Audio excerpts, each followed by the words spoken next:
you all for your very interesting and very elaborate presentations. I think it's a bit difficult to find a common denominator for the five contributions, as long as we look into the details, the personalities, and so on.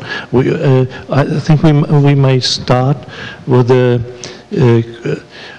maybe in the presentation of Johannes, there's this notion of chronotaxia, which, as long as I understand this word, is a direct translation of the German notion Raumordnung, the ordering the space, which was very important in the discussion of upcoming new discipline in the 30s, exactly the time when Doxiadis studied in Germany. And I think this could help us to step a little bit aside from the historical classification of the events and to look a little bit more into the professional doctrines leading the activities of all the personalities of whom we spoke. With Raumordnung, we can also discuss Paul's interpretation of the relation of the camps with the settlements of the guards, or the integration of this oppressive system into a political, economical system of conquering Eastern and reorganize the Eastern Europe. And it's especially this term Raumordnung, which had been also propagated by the work of Kristalla, whom you may know, who brings us forward, and also the Autobahn project, the bridges. I was a little bit astonished that you did not mention Alvin Seifert in the team of Todd, because Seifert, he was a landscape planner who was in charge with the development of a new aesthetic of the landscape, and so we have this technical device of the Autobahn and the implementation of this system aesthetically organized by architects, landscape architects, and so on. And it's not only these anti-aircraft towers at some strategic bridges that's counting. I think it's very important to see how the material of a certain region was used to build a stone bridge, and in the other case a steel bridge. Otherwise we should ask, why did Bonatz build at the same time a stone bridge across the Lahn and a steel bridge across the Rhine? Yeah, I'm talking too long. Maybe so. I'm going back. We had this problem of the autarkia in Italy, and we see that the question of the use of materials is influencing the practice of architectural design. This is not only in Italy the case; it's in all the countries we are looking at, and in the first, I think the first presentation we heard about the American case. I think this makes the background more clear than all the cases of Europe we had been looking at, because the American development was more, it was far away from the real warfare, but the developments which took place there during the war became the model for the reconstruction of Europe afterwards. But the technologies and the way of thinking of the planners was the same on both sides. Maybe you could how to bring you to talk. For me, it was always a very striking fact, this changing of the name of this American architecture journal, Pencil Points, which became Progressive Architecture. And this maybe help us to understand what happened to the discipline of architects in this period. This shift from an artistical discipline towards a planning discipline, and which makes clear why an architect like Doxiadis could describe himself as an icon, a leader in the reconstruction of a whole country. Well, before it was progressive architecture, it was new pencil point, so the pencil was still in play for a while there. But certainly the project of city planning as a kind of an extension, or maybe a metaphor, or an operator, I would say, of the planned economy that I sort of touched upon in my own presentation was not unique to America in the 20s. I'm thinking immediately of the German Planungswirtschaft, but what it was characterized by in terms of this kind of comprehensive gathering of information that Ioana described in the part of Doxiadis, the logic of that in series of events, series of developments around the Hoover administration was that the federal government would be a kind of a clearinghouse of information. So there would be this exhaustive gathering of information and categorization of information in the city. City is a collection of functions, as I described, which would then be voluntarily utilized by private enterprise to control or plan itself in the interests of the whole. So anyway, but this project completely falls apart with World War II and subsequent to that.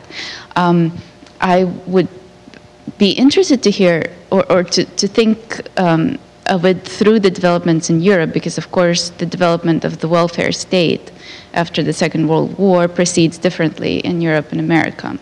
And I'm not sure what the links are within that to the 1920s and the project of the planned economy in the 1920s. But certainly another thing that I would say is that this set of developments towards a kind of, I called it an American liberalism, this interaction between freedom and security, I should probably not restrict it to America, not only because of the Pax Americana, as we know, but also because of this relationship to the European welfare states. 1944, this Economic Bill of Rights speech that Roosevelt gives, actually he gives upon return from the Tehran conferences, where they just, one of the first conferences when they started discussing the establishment of the UN. So a few months later, I think it was July, I don't know if anyone remembers, was the Bretton Woods Conference, which establishes the post-war economic system. But the premise of that is, interestingly, also that it is the securing of free trade, so the erasure of these kind of autarkic limitations that I guess that were destroyed. I mean, the victory of the war was, in a certain sense, I think we could say, a victory over a model of economic planning within a single country, of a kind of a total control of the economy that was described by. But the model of this new liberal system would be premised on the idea that the erasure of borders to free trade would lead to economic security, would lead to peace. So and we know how that works. It was the beginning of the Cold War. The beginning of the Cold War, yeah. So it all ties back to city planning, in other words. Yes, I'm struck in listening to the five very different contributions by, first of all, the presence of engineers. I've started by showing portraits of architects, but there would be, we should also show engineers, and engineers of various types. Engineers preoccupied with design and building, but also with management. And I think if there is really a pattern in all these policies, territories, mass murder, but also we should not forget that Auschwitz was a gigantic industrial object, a place of production, and remained to this day with Gdansk, the largest industrial region of Poland. So, so territories, production, networks, and the issues of the collection, the visualization, the sharing of information, and the question of teamwork in design and management. So I think we clearly have, through all these threads, we see a sort of common pattern emerging at the service of the production of defense hardware in the US, at the service of mass murder, but also of production of artificial gasoline or rubber in Auschwitz. And I think what this morning has been about is probably the triumph of management.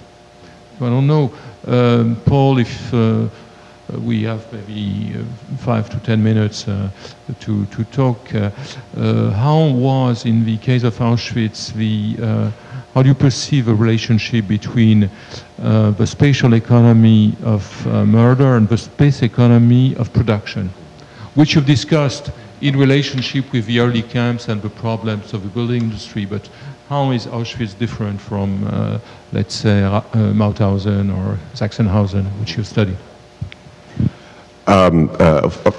Thank you for the question, although it's also another comparative moment is that none of us have been comparative. I mean, we've all been kind of autarkic in our own papers, and that is interesting of itself. But in terms of the industrial question, industrial spaces, well, there are the spaces of genocide were, of course, genocide was itself industrial, it was an industrial process. And so in that regard, the ramps and the selection, this was both a productive space as well as a destructive space for the SS. That said, if you go into the IG Farben part of the plant, that is the factory that was built there, there you see a much more rationalized environment. You certainly have the pavilions set up, but the pavilions are set up in relationship to the production process, not in relationship to the prisoners, which I think is the distinction. So I would say it's one of function in terms of dwelling versus working. That said, I do think Birkenau itself is both a destructive and a productive space, and you have to see them in analogous terms. The big distinction, of course, between the earlier camps is, as you pointed out at the beginning, scale. I mean, the massiveness of the scale and the ability for 100,000 prisoners as opposed to merely 20,000 prisoners, and that requires its own apparatus, its own organizing, and certainly a whole range of engineers that are set up around questions of the most basic order. I had a little question. You always show Flossenbürg and the aestheticization of the stonework, and so. I have the impression that this is an exemption when I look at the other camps, the later camps, which had been included in the production much more than these quarries of Flossenbürg. Then this question is disappearing, and this is a similar phenomenon we have in the armament industry everywhere during the war. We have it. We can see how the aesthetics of the fabrics for armament fabrication is changing. It's rationalized. It's becoming less sophisticated in detailing and so on. So maybe it's a similar phenomenon. It's just an extreme. We see it in the camps. Just a brief response. I think that while it's certainly, I mean, the stone quarry camps are really, quite something in terms of their architectural aesthetic. But one of the things that's quite interesting in the, if you look at I cannot tell you the scale of the architectural records left at Auschwitz is phenomenal. I mean, the records themselves are really, Dvork and Van Pelt have touched just a small corner of that. And if you look at the prisoner buildings and the drawings, hundreds and hundreds of drawings, the prisoner drawings, absolutely technical. But every SS drawing I've seen, there's a detail, there's a door, there's a pattern for their own material. So it's the carpentry is indicated. There's always something in there that clearly is speaking in a different language, and I would argue that that is functioning as a way of distinguishing and separating that SS world from the more brutal work that they have to do otherwise. Just as a full, it does seem interesting to me that we have 4 of us that do architecture and the war is a kind of condition. But Roland, you were the one that really did architecture and war. And I think that's an important distinction.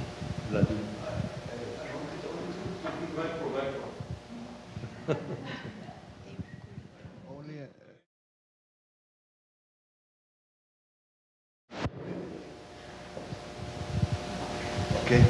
So my name is Vladimir Šlapeta. I wanted only to remind that not only this company of bridge engineers tried to select good architects to design bridges in high quality, but of course they had also some influences from elder generation, from Hans Pelzig, monumental constructions, or Schumacher's monumental constructions.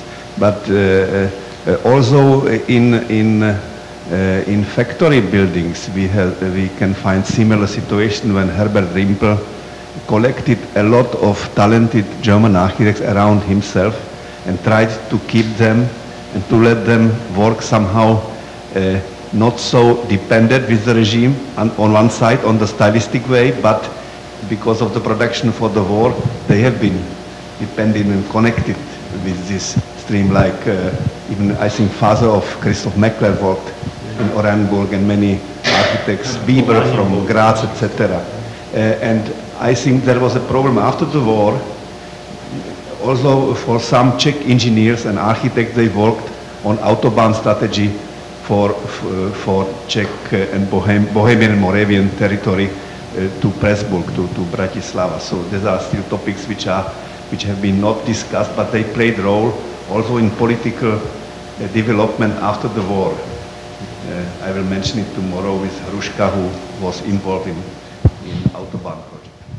I would like to say directly something to this, because there have been mentioned already several things which I could have said in my talk. I was already some minutes too long. That was the problem. Like Alvin Seifert, for example, would have been a very interesting topic. Also for the camouflage question, for example, from 1944 on, that he worked also, I think, in Auschwitz also for some time in the gardening there. Other things, like, for example, I was thinking if I should bring the example from Czechoslovakia, which is very interesting, actually, because the occupation of Czechoslovakia by Germany actually pushed the motorway planning there extremely forward, and you had different plans there. You had a kind of east-west connection, which was planned by Czechs and Slovaks from Prague over to Brno, and you had a north-south connection via Prague by German engineers, and a kind of through motorway which was going from Breslau to Vienna over the territory of Slovakia, I think, or was it in Moravia, yeah, which was a kind of German territory, thought as a kind of German territory on not occupied ground. So 3 different kinds of motorways were planned just on the little premises of Czechoslovakia. This is also a very interesting thing, but what I think is very special in the case of the motorways is we have learned, meanwhile, especially when we talk about German architecture in the Nazi times, that we cannot fix it just on monumental architecture or on other kind of backward architecture, that we also have this modernist line in this, especially in the factory building. In the Autobahn, we have actually all 3 possibilities in one project. Like there's a little bit of tendency in some years more to a kind of modernist approach, or more to a kind of Heimatschutz approach, or in the end more to a monumental approach. But still we saw it, for example, in the middle of Linz, Hitler wants to have this steel bridge, a clear, plain steel bridge. What is only understandable when you know that Hermann Giesler reports that Hitler must have said about the Cologne Bridge that it has a classicity that we have to use for our time. So suddenly there are things transported from other ideals into modern engineering. And like this, suddenly it's understandable why these things could live next to each other throughout also in this planning times. Even though I hope that it was also clear that I could show like what the engineers really did was classical engineering work, somehow trying to organize a bridge that holds.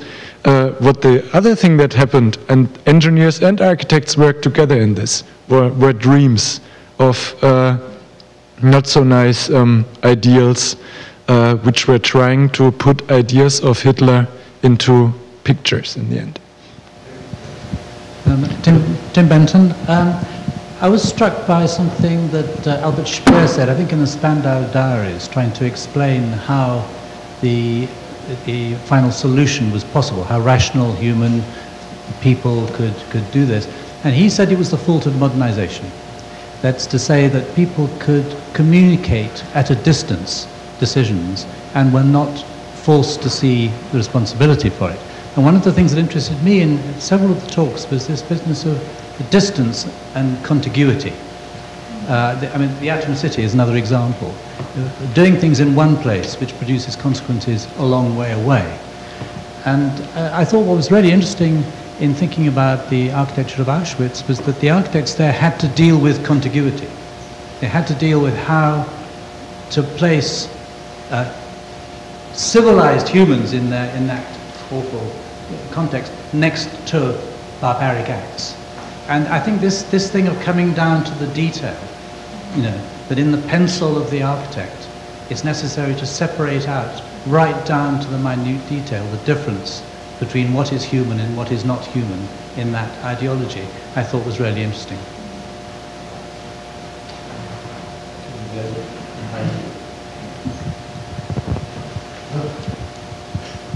Jeff Diefendorf. One of the things that I thought was interesting in a number of these papers is not simply the generation of the ideas of the architects or the planners, but potentially how they are reused after 1945, where original function and original intent are separated from the actual objects. We know, for instance, that a number of concentration camps after 1945 were first used for displaced persons or for POWs, or were taken over by Allied soldiers. Bridges were reconstructed, autobahns for different kinds of uses. Hartmut, years ago, you wrote about Auschwitz, saying that if someone didn't know what it was and had come across it as a ruin, one would see it as a ruined factory, not as a death camp. And I think that raises interesting questions for all of us then about the connection between intent of the planner or the architect and the actual form that it takes, and then the ultimate uses that it might get after 1945. One question here, and then you will stop.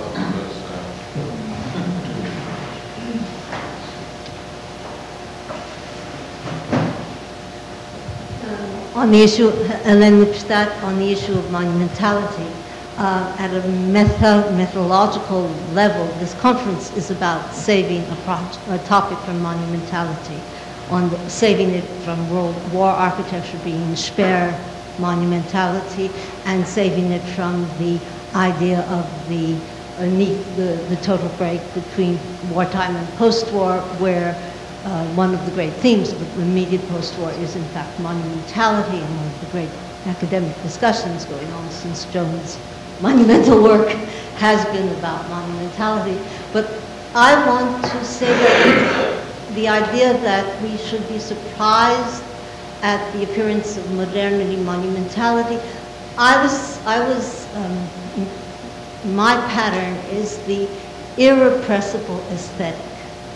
The irrepressible aesthetic, whether in the detail of the laying of the stonework in the watchtowers, or the aesthetic theme against autarky, when it's the state itself, its independence is at stake.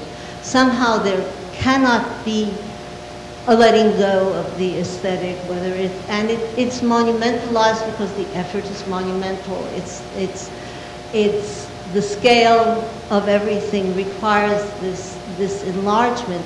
So if Tim thinks that the sort of architect is in the detail, in the pencil, which is of course this most simple embodied act of architecture and the embodiment of diseño, the conceptual act, I'd like to say it's that the devil is in the detail there, not Barbara's God, but the devil is here in the detail, where architects seem to be, while projecting themselves into city planners, working as engineers, there is this distinction, there is this somehow diseño which is in the detail and the aesthetic.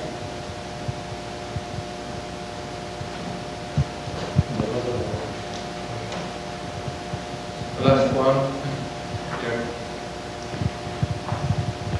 Thank you. Anna Sokolina. Thank you very much for your wonderful presentations. And I'm just amazed how different everyone is. And I'm amazed how positivist all of you are.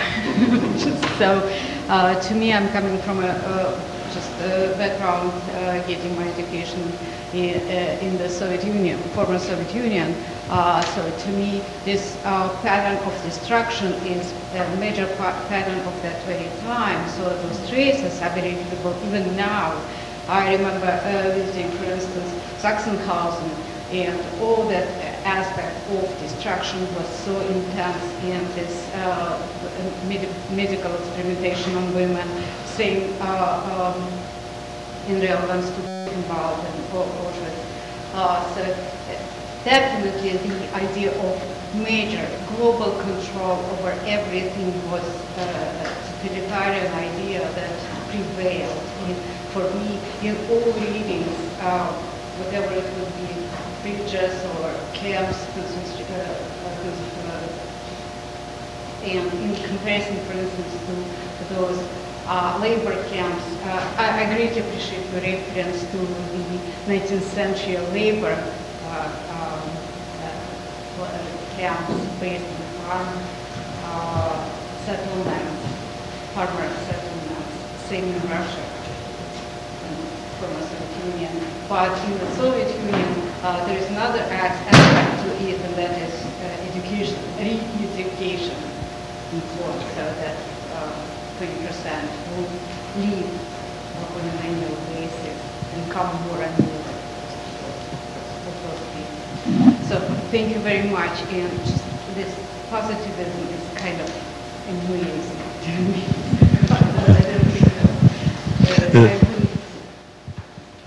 Thank you very much for your contribution. I also have to thank everybody for the interest in our presentations, and we make a short break for 1 hour, or how much? Yes. We have planned to resume the session at 3 o'clock. Let's try to be there. The place is not a great place for lunch. It has been exceedingly gentrified. We have prepared a sheet with some addresses in the area, but probably the best strategy is to grab a sandwich and go out to the park. So let's try to meet at 3, and thanks to everybody.